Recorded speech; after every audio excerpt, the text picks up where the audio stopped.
One big misconception is that it is still a country that's dependent on oil. It's not just oil anymore. Countries cannot survive stand alone.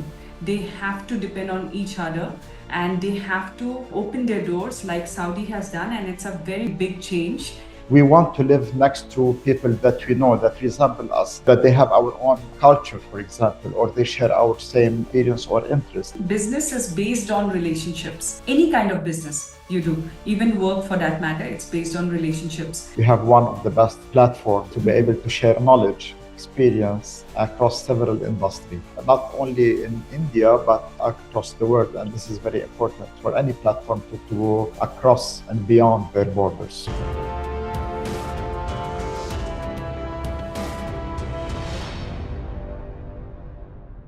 Hi everyone, I'm Mohsina Ahmad.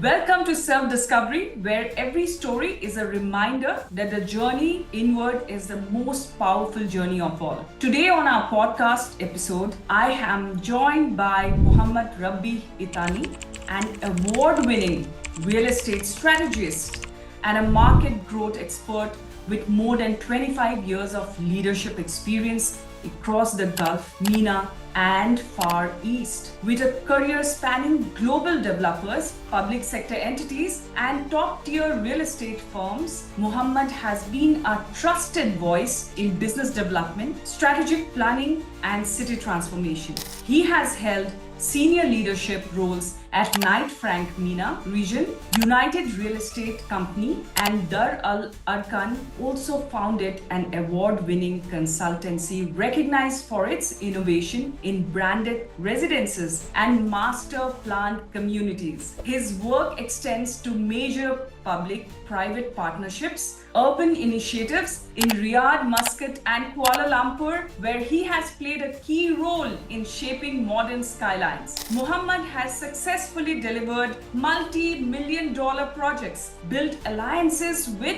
world-class brands such as JW Marriott, and advised government bodies on national housing and smart city development. Mohamad is multilingual, fluent in Arabic, English, and French. He is also a published thought leader, frequently sharing insights on Gulf real estate trends. Mohamad holds an MBA from the Lebanese American University and a master's in global smart cities management from the University of Barcelona. Hi, Mohamad. Welcome to Self-Discovery Podcast. How are you doing? Hello, Mohsina. Thank you very much for having you on my show. I'm very excited to share some of my experience across the real estate sector. Thank you very much. So, Mohamad, please tell me, when did you first realize just how important community living in real estate is?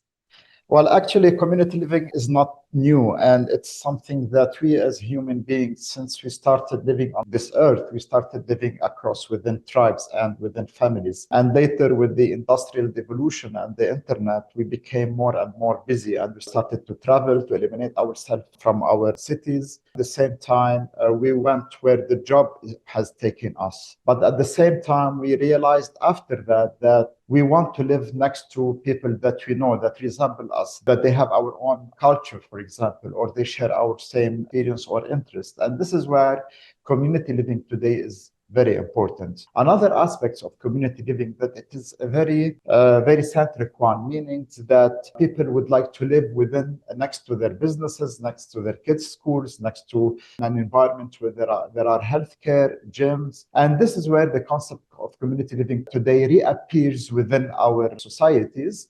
Where we can start to see a lot of us who like to live next to our friends and our neighbors, and they are called neighbors at the end of the days. And these neighbors are people that we trust and we would love to stay or live next to them. Yes. So people these days, they are choosing community living. Like you said, transportation is a major factor for this. Okay, they want to reduce the time spent on the roads, and they want to give it to more like families, or probably going to a club and playing a tennis game. And they are focused in their well-being rather than being on the road and going through the stress of everyday transportation. So please tell me about this. Okay, the community focused developments that you are doing right now. How has it changed from the time you began in real estate Okay, how has that changed? And now people being focused in community developments. 100%. If you look at how the urban living in the world today, we see that around 50% of the population lives within cities. And by 2050, this number is expected to increase to 70%, meaning 70 or 75% of the world populations will be living within cities. So this is why transportation is very important. So whenever we try to reduce the transportation time, our productivity will be higher and the economy of any country will be better. This is why a lot of today's cities, connectivity is very important between cities. And for the people who lives within these cities, how they are reaching their jobs. And this is why, for example, we see today the 5 or 10 minutes walk city, meanings that you'll be able to find everything that you want within your proximity. And this is where today we see the live work concept also arise within developments. And we're seeing here a lot within Saudi Arabia or the Gulf, a lot of these projects that are starting to come around with the new cities that are being developed, either by private developers or within the destinations that are being launched by the Public Investment Fund, the PIF, in Saudi Arabia, or the projects that are being done with the partnership of the Ministry of Housing.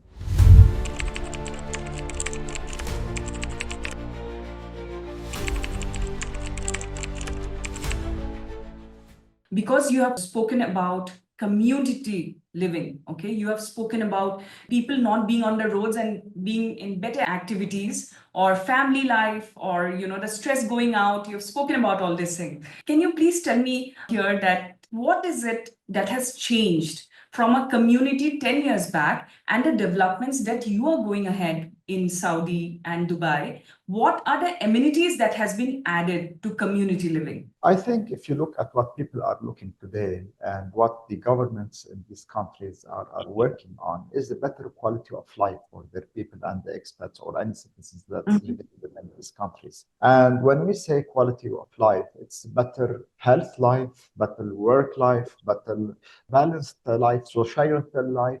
So this means when I say that I want to live a better life, meaning that I want to be able to do more in a relaxed environment, at the same time, not worry about the environment of the communities that I'm living in. I want, for example, anyone wants his family to be safe when he's at work, for example. His kids to have a good quality of education and good healthcare services. And I think if we look at the GCC in general and Saudi Arabia in particular, where I work, is that the government is pushing towards this. And the private developers today, for example, are looking to develop more and more projects. This is where we see, for example, branded residences, concepts of wellness living that are coming out, and the live work play concept that I mentioned. Also, I would like to mention here that security is a very major aspect in terms of community living, right?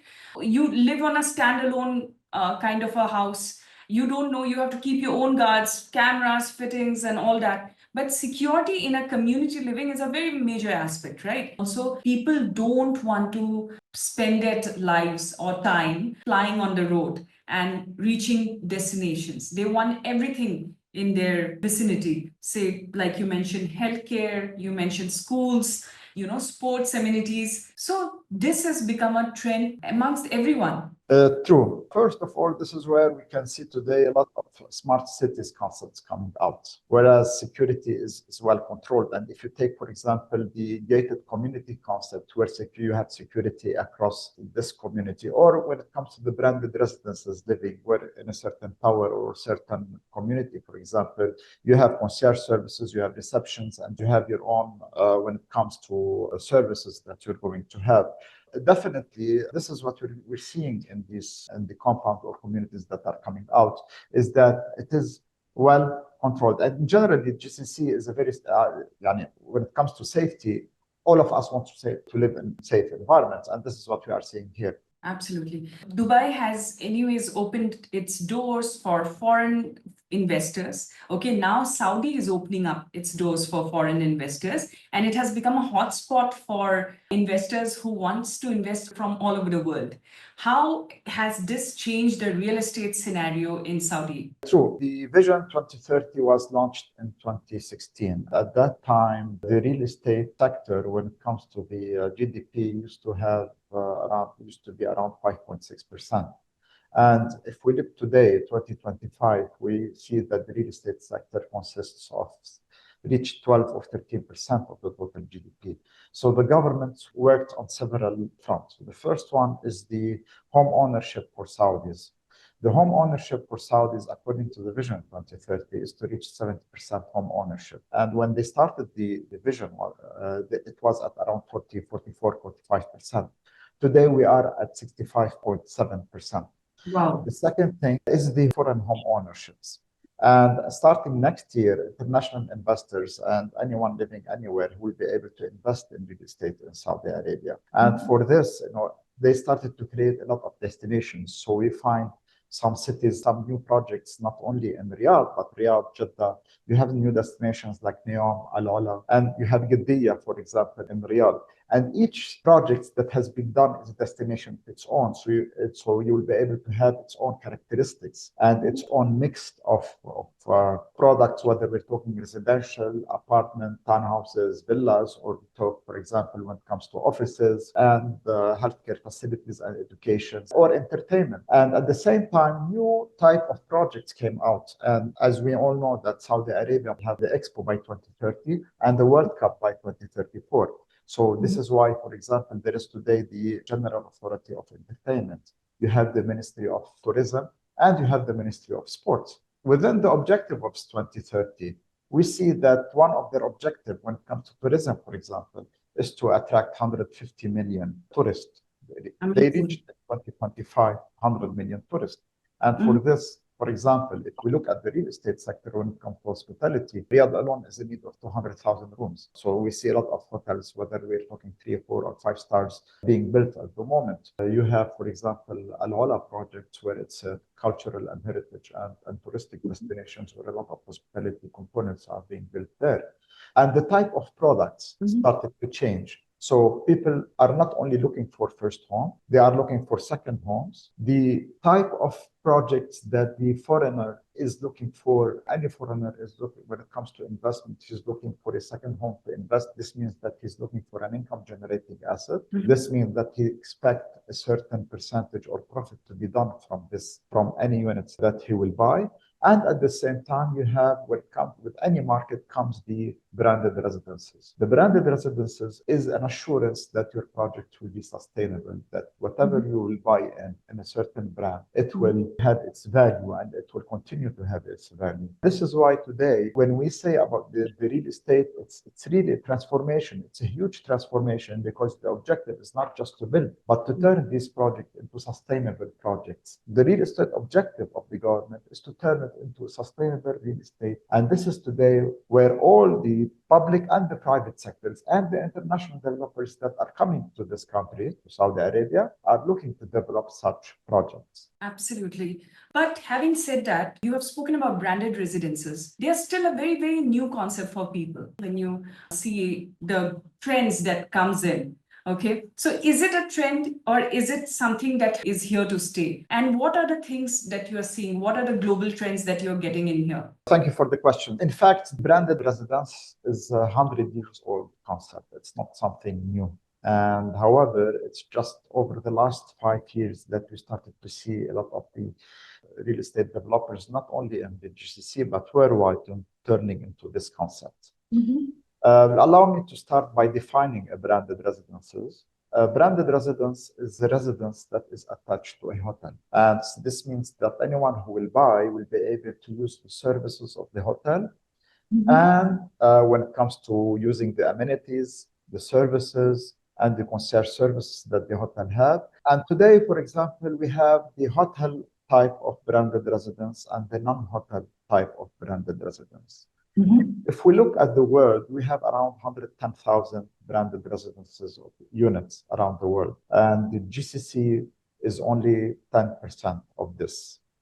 Saudi Arabia, we are only around 1,500 branded residences units when it comes to properties, and we have around 2,600 units under construction. And Saudi Arabia's objective is to be a destination and Riyadh to be one of the top 10 destinations in the world. And when it comes to the high-end and the ultra high net worth individuals, when they come to buy and invest in any country, the first thing is that they look at is the branded residence. Along the hotel branded resi, we started to see the non-hotel branded residences, for example, let's say the fashion industry like Versace, Fendi, Dolce & Gabbana, or you say, for example, the watch industry today, we started to see Jacobs and Co., for example. Looking at the cars, for example, you have the Maserati Towers or the Bentley residences.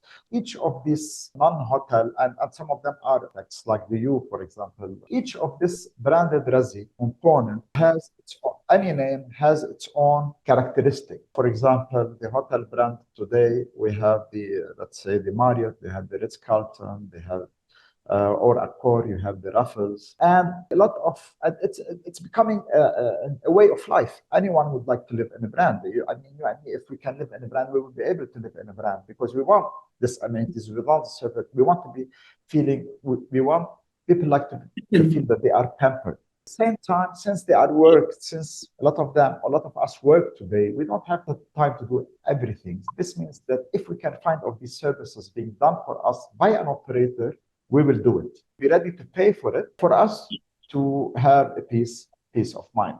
So this is why today the branded resi is not just a trend that will go away with time, because it's been there and it's been building since 1914, for example. But I think that it is here to stay, and it's one of the components of any real estate markets in any part of the world. It's like, if we can carry it, why not stay in it, right? It makes you feel special. It makes you feel unique and different than the rest. It's an amazing concept. What's one big misconception international investors have about Saudi or GCC real estate market today? I think that one big misconception is that it is still a country that's dependent on oil. It's not just oil anymore. I think that 50% of Saudi GDP is non-oil driven, is driven by non-oil. So today you have minerals, you have the real estate sector that we're talking about, you have the entertainment industry, you have the tourism industry. You have the general investor. You find today a lot of international investors coming into this country, going into many other areas or industry other than oil and gas. The second misconception is that it's a country where it's difficult to do business. On the contrary, Saudi Arabia is a country that has been I think, ranked 17th globally when it comes to ease of doing business, and 7th or 6th place when it comes to friendly business, foreign business place. This means that around 700 laws have been amended, changed, or updated for the international investors to come to Saudi Arabia. And I think that a lot of opportunities, it's a country that is offering a lot to international investors. And, it was a sleeping giant, and this giant has wake up. Tell me one thing. Dubai is the place where everyone is going now. All the nationalities are there, and Saudi is the next place. Okay. How long do you think it will take for Saudi to reach Dubai's way of accepting foreigners and opening up to foreign investors? And like you said, people have their second homes as well here. People come and work and go. Setting up business has become very easy in Saudi. So how long do you think it will take to come up to where Dubai is today? I think that each city has its own characteristics. Each city offers something for the expatriates or for the citizens or its nationals. And if we look at Dubai, for example, when they started construction, we see that a lot of the population or the nationalities that came, a lot of them were from India, from the other parts of the Far East. Then Europe started to come. Looking at the population of Dubai, we're talking about 3.6 million today. Their objective is to reach 6.5 million by 2040. Whereas Saudi Arabia has many different cities, talking about Riyadh, Jeddah, Mecca, Medina, we're talking about the Eastern Province, Khobar, and the new projects that are coming out. We're talking about a population of 35 million, meaning that Riyadh alone is 8 million. By 2030, we're expecting the population to grow to 9.2 million. At the same time, the number of expats in Saudi is expected to reach 50% by 2030. This means that 40 million, half of the population, will be expats. It's not just that these two cities are competing, but I think these two cities are complementing each other when it comes to the opportunities. A lot of the people who live in Dubai work in Saudi, a lot of Saudis when it comes to people. A lot of Saudis, for example, they're looking to meet with companies in Dubai and move it to allow to entice them to invest and open up in Saudi Arabia. But I really think that each city has its own, flavor. And Saudi Arabia just started in 2017, and it's now that everything is coming up today. So it's a place where you have new economic zones that are coming up. It's a place where international schools are being opened. A lot of the international companies are opening up with the HQ program that they launched, a headquarters program that was launched. So whether we're talking Dubai, or talking Riyadh or Jeddah or any other city, I think that each city offers something for a different way of life, if you want, for the expat. We are also seeing a lot of investments or Indians being interested in Saudi. How is that trend going? And do you think that though I believe there are a lot of Indians who are already there in Saudi. Okay, so how has that, will they have that same level of comfort that they have in Dubai? Okay, and what is the trend? Where are you seeing more influx in Saudi? I mean, the Indians today, they are the first or the second biggest expats population in Saudi Arabia. We have around 2.3 to 2.4 million Indians living within Saudi Arabia. And today it's not just about, the labor force of the working, but we have investors, we have people in high job titles working in the investment industries. 2024, 2025, the trade between Saudi Arabia and India reached around 42 billion US dollar. And this is very important because an agreement was signed when it comes to encouraging and increasing the flow of trade and investment between these two countries.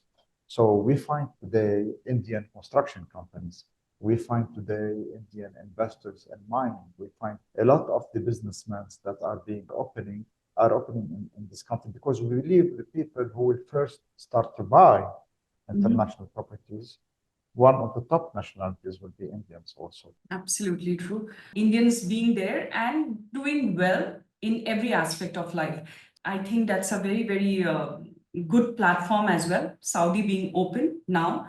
Because of social media, there has been a lot of awareness as well. Because Saudi was initially thought to be orthodox or not open to people outside the world. But now, because of social media, people going there and having a good time, coming back, having that feel of being welcomed, I believe that it has changed a lot in terms of the perception that global foreigners would have for Saudi or people who don't belong there. Okay, Mohamad, you have opened your consultancy. Okay, can you please speak about that? I believe the name is Keller Williams Prime. And what is the kind of services that you provide, and how do we approach you? Anybody who wants to, say, invest in it or associate with it, how should we approach you? Yeah. In fact, Keller Williams is one of the largest brokerage firm by agent count in the United States. It has more than 200,000 agents. It was established in Saudi Arabia in 2022. And at this moment, I established with Keller Williams Prime, which is a service company focused on providing consultancy, real estate consultancy services, and sales and marketing of projects, meaning brokerage services. And my focus is branded resi and to cater for investors who want to come in to Saudi Arabia, looking for opportunities in any region, in any project that is coming up. And I can be reached through my website, kw-prime.com, or through my email, mohamad.itani@kwsaudiarabia.com, or through my mobile and WhatsApp, which is +966 506 413 473. What's your vision for it, and how will it be different? Well, I think that I've always worked on the development side, and I've always been on the developer side of the business and seeing the how we execute, seeing things on the project side, mainly the sales and marketing, which is my area. I believe that since I executed such projects, I'm working now with developers on consulting how best to launch a project, what's the best product to do, what's how to price a certain project, and how to market it. So it's not just that I do consultancy, but I do consultancy and I present my report and I am responsible about what's in this report since I executed. And I think this is what the market misses. I've been in this market for 22 years, and I think that people would love to see, for example, that yes, this is the part of projects that I have, since you already worked in this country and you already know what people want, what the buyer wants, whether we're looking at the local or the international or the experts or the international buyer, what is the best product that we can develop, what's the best use, how to market it, and how to sell it. Amazing. So anybody who is looking from any corner of the world, you're looking to invest in Saudi, Mohamad is the right one to approach. He and his team will take care and make you comfortable in terms of the investment and the questions that you have. If you could design your dream community, what would it look like? And what is it that you will do differently than what is existing? I think that each and every project that comes out in any part of the world, we can learn from it. There are no perfect place or projects. And I think that always evolving. 100% learning from the mistakes that's happening in these projects. But I would say that anyone of us would like to live in a community or a project that is vibrant, that is eco-friendly, that's inclusive, where we know our neighbors, when we feel safe with our neighbors, would like to live with our neighbors, and architecturally, meaning design-wise, should be nice, should be good, should be whether we like modern or classic, but I mean it has to be good for the eye. A lot of the projects today, you don't feel comfortable when you look at them. And social interaction today is very important, whether in business, whether in lifestyle, whether in everything. It's all about socially. As you said, the social media keeps us away, but at the same time, if we know how to use it well, it brings us together, like we are doing at the moment. This is very important in this, and how to use technology in these projects to be able to save more money, to be able to make it more safe, to be able to, reduce energy usage or water consumptions. And this is very important in any project. That's absolutely true, Mohamad. The thought process that you have and the experience that you have, the way you have presented it, the knowledge that you have given, it is absolutely excellent. And today, I believe that countries cannot stand alone. They have to depend on each other, and they have to, open their doors like Saudi has done. And it's a very, very big change. And there is a lot of influx that will happen. Expats will be there, and people are loving that environment, the development that is there.